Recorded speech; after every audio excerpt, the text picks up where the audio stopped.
The essentials, part 11, essential oils, history and use. So first of all, just a reminder that this information is educational in nature, and it's just another health tool to put in your tool belt of how to stay well and get well. It's not medical advice. It shouldn't be construed that way. And anything that comes across your horizon, whether it be medical advice or just advice on how to grow your garden, be sure you do your own due diligence on whether that's going to work for you. And that this isn't exhaustively complete, but it is as comprehensive as we can in the time that we have allotted. So we're going to look at grapefruit essential oil today, Citrus ex paradise or paradisi. It was first noted in 1750 by a theologian, Reverend Griffith Hughes, and he wrote a book about the natural history of Barbados, which is where the grapefruit really kind of showed up first in the Western world's radar. It's a West Indian native, and it's called grapefruit because it grows in clusters. The lower picture there, you can see the fruit all clustered together on the tree. It's large fruit, as you know, compared to oranges, which are more sporadically and individually located on the tree. So that's where the term grapefruit comes from. It's always kind of a little bit of a mystery to me because it doesn't look anything or taste anything like a grape. But in 1820, the first grapefruit tree was planted in Florida on United States American soil. So the essential oils that come from the grapefruit, they fight inflammation, they fight weight gain and stave off sugar cravings, and they're good as an all-around cleanser. So the picture there is of the Reverend Griffith Hughes back in 1750. So the essential oil is, again, used in home cleaners, body care products, cosmetics, lotions, soaps, and shampoos, and a variety of other things that we'll look at. The part that's used is actually the rind. So the part of the fruit is its skin or rind. It's in a cold pressed extraction method, as opposed to many that we've looked at so far have been steam distilled. The primary molecules are D-limonene, and that's going to be common in many citrus, and myrcene, and that's the chemical structure of that molecule there, which is found in a number of different things and is in a higher concentration in grapefruit. So some key properties: it functions as a diuretic. So diuretic aids the kidney's production of urine. So in that regard, it functions as an antitoxic agent and helps to move things through the body and out so they don't create a toxic situation in the body. It's an antioxidant, so it basically prevents rusting of the cells or cellular oxidation. And the diagrams here are kind of explaining that process of an antioxidant. So we have things that are called oxygen-free radicals or other types of free radicals. In the upper right diagram there, you can see that there's a missing electron. And when they're missing electrons, they want to get those filled, get that highly reactive shell stabilized so that it doesn't, so it's happy essentially and isn't reactive. And the way it does that typically is by ripping it off of anything nearby and taking it away. So in the lower diagram, you can see that the free radical comes in. It's an unstable molecule, and it has a dotted line there. It spies an electron that it can grab and snag to itself. But in that process, it's going to break up or cause destruction in that stable molecule that's a part of your body. In comes the antioxidants on the right. So the antioxidant has an extra electron in that outer shell that is able to be easily pulled off and donated to pair up with that free radical. And it stabilizes that free radical. It makes it happy too. And then it could actually be used if it's an oxygen-free radical or other tissue that's damaged that functions as a free radical and can then shepherd it out of the body without causing destruction. So oxidative stress is the process of tissue breakdown by free radical molecules, oxygen-free radicals, or other types of free radical molecules that have an unstable exterior shell that satisfy that exterior instability by grabbing it from intact molecules and thereby making them unstable and breaking them down. So when we get antioxidants from food, like grapefruit essential oil or any truly ripened fruit or vegetable that we have, as opposed to that when we say vine ripened, it's going to be ripened in the garden or in its place of growing, as opposed to being gas ripened or otherwise ripened on the shelf, those aren't going to have near the antioxidant capacity as we have in things that are coming ripe from the garden and ready to eat, as opposed to having been on a shelf somewhere for a period of time before you get it. And that varies on different types of fruits and vegetables, how that works out. But those fruits and vegetables, the skins, particularly, a lot of the times the things that we throw away are actually the parts that have the antioxidant capacities to them. For example, what happens to an apple when you peel it? Well, it starts to turn brown. It's because it's been protected by the skin, and it helps keep it from oxidizing that inner tissue around the seeds. And that's what it's doing, is protecting the seeds. So the antioxidants are in the skin. In many cases, that's true. Not always, but many cases. So that's a little bit about antioxidants and their role and their function. An astringent draws tissue together, so it'd be helpful in cuts and wounds and things like that. It has an antitoxic property we mentioned that functions through the diuretic aspect of it with the kidneys. And in that regard, it also functions as a purifier. And in that role, it also functions as an expectorant. Expectorants help loosen mucus primarily and enable it to be coughed up and expelled from the body. So we have in our respiratory tract, we have little hairs or cells that are called cilia. And that cilia helps by movement to bring debris and mucus and move it up out of the airway. But there are things that can paralyze that cilia and make it less effective, bringing the mucus up or bringing out the debris. Smoking paralyzes it. Other types of activities can paralyze it or reduce its effectiveness as well. Illness can sometimes compromise that. But an expectorant helps to break that down and free it up and helps your body cough. So a coughing response, people with emphysema or other COPD types of issues, their cilia isn't functioning like it ought to, and so their body compensates with a cough. So that's just kind of a body's coping mechanism in many ways to non-optimally functioning cilia to help move those particles and that mucus up out of the airways.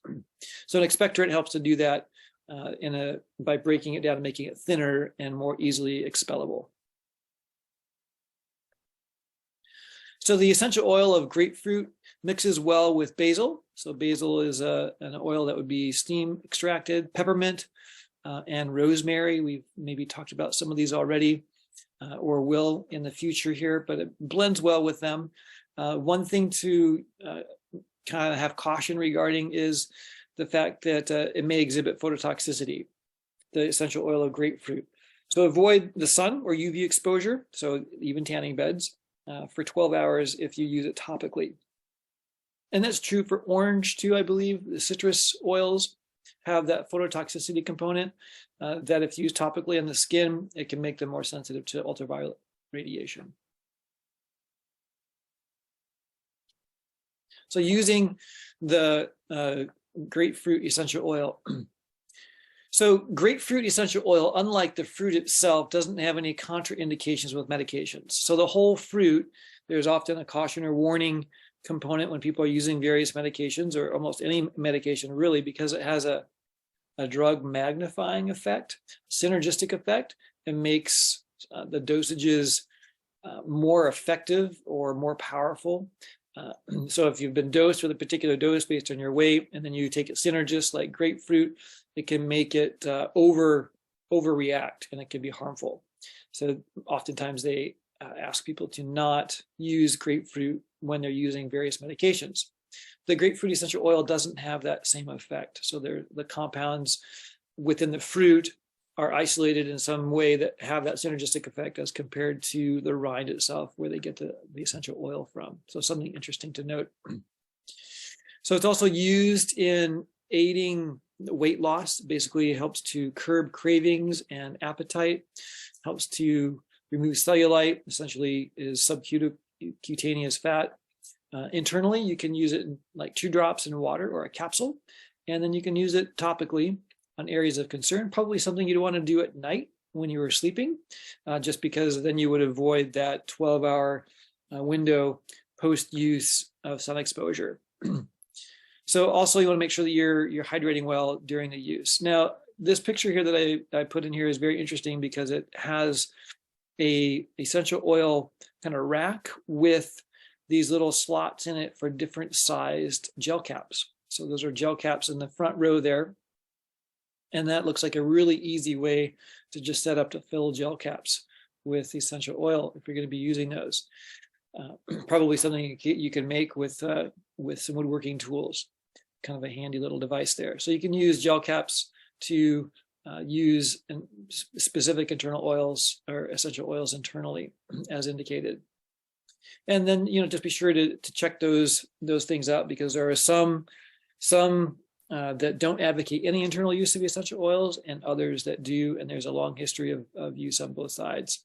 As we began our whole conversation here, we talked about the purity of various oils, and that would certainly have a role to play.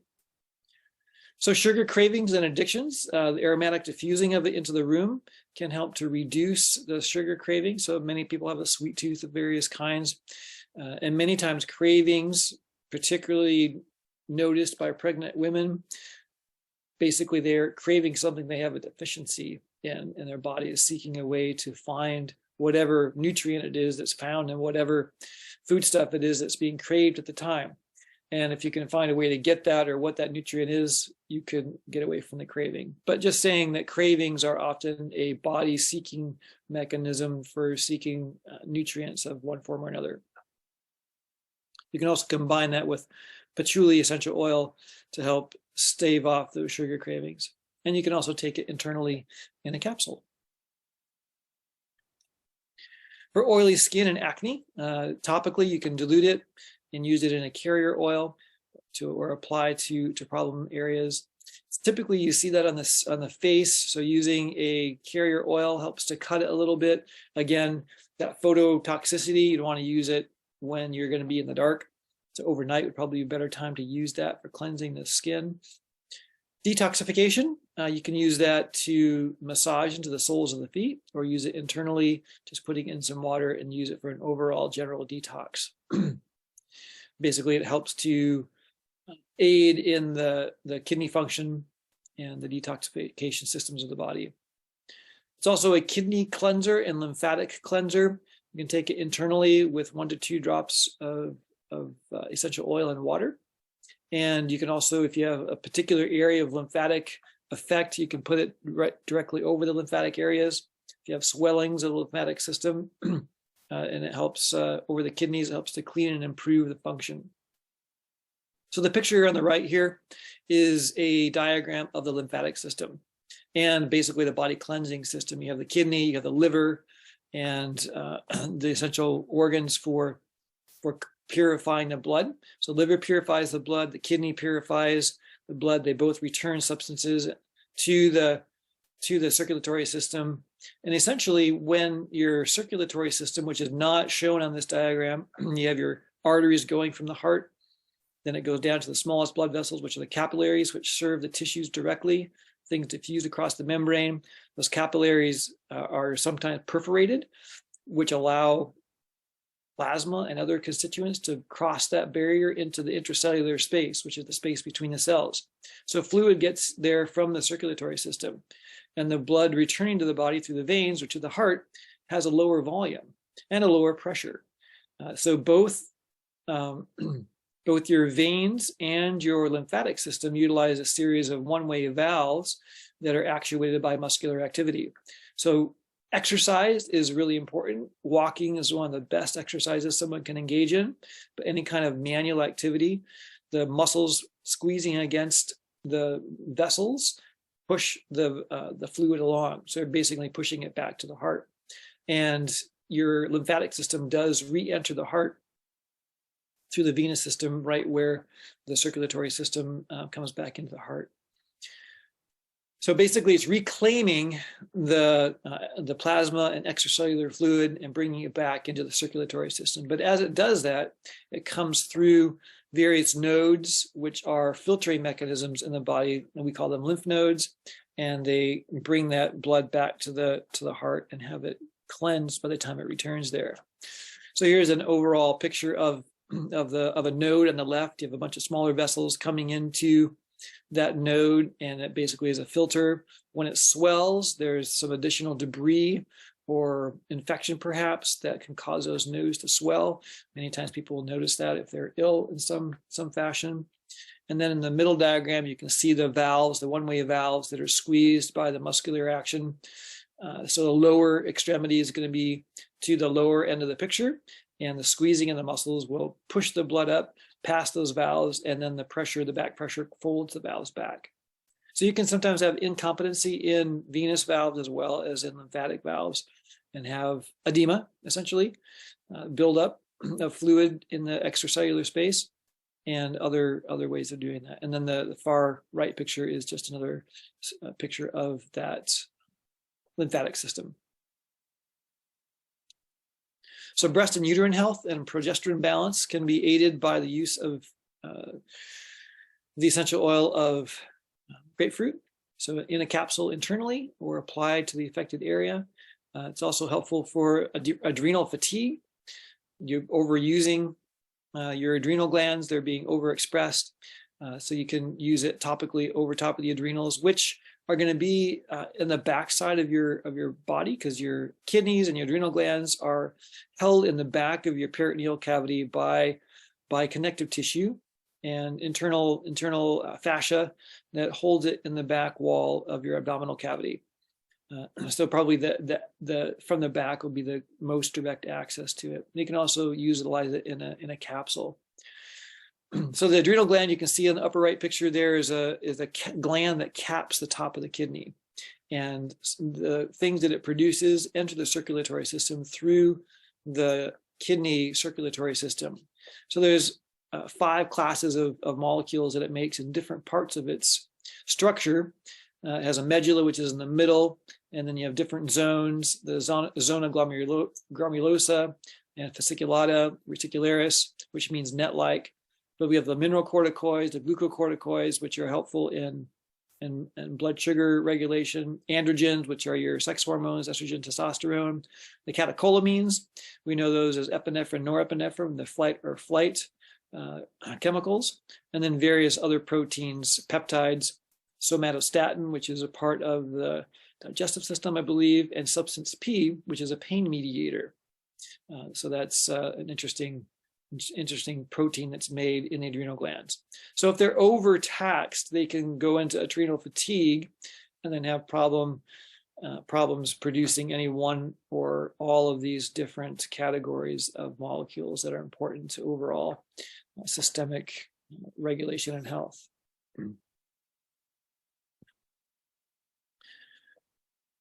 So it also helps increase the digestive circulation. So gallstones in the gallbladder internally can be aided with the essential oil in a capsule. It can be benefited with blending with geranium. We talked about that last time, the essential oil.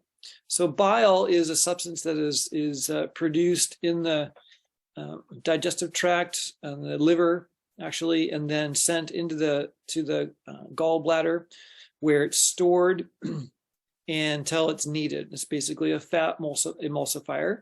Gallstones are primarily made up of crystallized bile, primarily of a cholesterol derivative.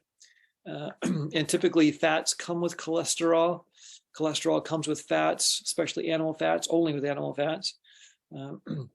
Typically, if you have a symptomatic gallbladder, gallstones, it's actually better to leave them in place and go on a low-fat diet until they become asymptomatic. And then they can kind of act as your early warning system to getting off track and consuming too much fat, because they'll get caught and cause a little bit of a problem again as you're trying to release bile. If you don't have much fat that you're needing to emulsify, it's not going to release that bile. It's only needed when you have fat in your diet of large quantities. The fat that we get in say leaves of spinach or broccoli. I mean, that's all whole fat as opposed to free fats like, say, olive oil or canola oil or any other kind of oil that you would use. It's a highly concentrated fat source. Many people have had gallbladder surgery, and the thought is in the preventative world is that you can, if you can do that, remove that pain by going on a fat-free diet or a low-fat diet, low-free fat diet, that you'll be better off because you can use that as your barometer to make sure you're still on track. Because when you take the gallbladder out, you then have bile being made constantly with nowhere to store it, and it is released right there where the bottom arrow is, and it's a constant irritant to the ileum. They're just outside the stomach, and can cause potential irritation leading to cancer. So there's a little valve there that becomes incompetent or is lost called OD when that gallbladder is removed. So many times people over 30 and older, there's a saying that I learned from Dr. McDougall that they look at female fat in 40, they've got gallstones, we got to remove their gallbladder. And most often they'll have gallstones, but just because you have gallstones doesn't mean that they're symptomatic and that they're a problem. So just because they're seen on a radiograph doesn't mean you should have your gallbladder just taken out at will. So just something to look at, some alternative approaches to that. And the grapefruit essential oil can be one way to help with that. It helps to reduce candida, can function in an antifungal role, helps to reduce yeasts and bacteria, and helps to reduce and fight off UTIs when you might have a urinary tract infection. One way to do that is diffuse 5 drops in a diffuser, or use 1 to 2 drops internally in water or in a capsule. So the bottom picture is a picture of the candida yeast that can be quite detrimental and irritating. So some research around the grapefruit essential oil. In 2002, there was a study that looked at grapefruit essential oil and its brain activity had positive effects in relaxation, and it was used aromatically to improve mood and reduce stress. And they actually noticed noticeable results in systolic blood pressure. So this was from the Japanese Journal of Pharmacology by Hayes et al. Effects of fragrance inhalation on sympathetic activity in normal adults back in 2002. And in experimental biology and medicine by Ninja et al., they looked at the effect of olfactory or scent stimulation with flavor of grapefruit oil and lemon oil on the activity of sympathetic branch in the white adipose tissue of the epididymis. So they're looking at that particularly in relation to potential for body weight control.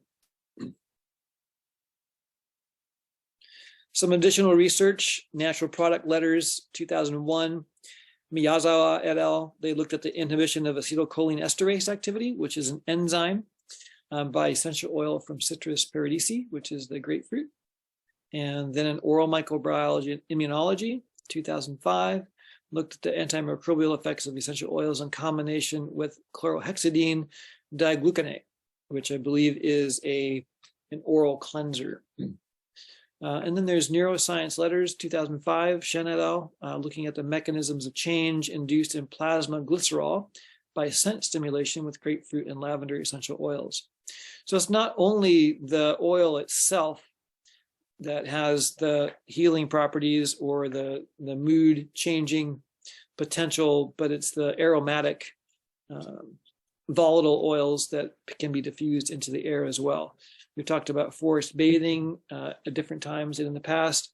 Basically, it's the volatile oils from all the plants, flowers, and trees that are around us that can have immune enhancing effects as well as just overall mood enhancing qualities. So those molecules in the air used respiratorily or taken into the respiratory tract can have effects just like topical and internal oral use. To be aware of new videos like this one, be sure to subscribe to the Preparing for the Time of Trouble channel. For more free videos and downloadable audio podcasts, as well as handouts, go to www.preparingforthetimeoftrouble.com. Topic categories include recordings of live seminar presentations, country living, sustainable gardening, homestead remedies, how to be self-sufficient when the grid goes down, wild edible and medicinal plants, hydrotherapy, and end-time Bible prophecies. To take advantage of these free resources, go to preparingforthetimeoftrouble.com.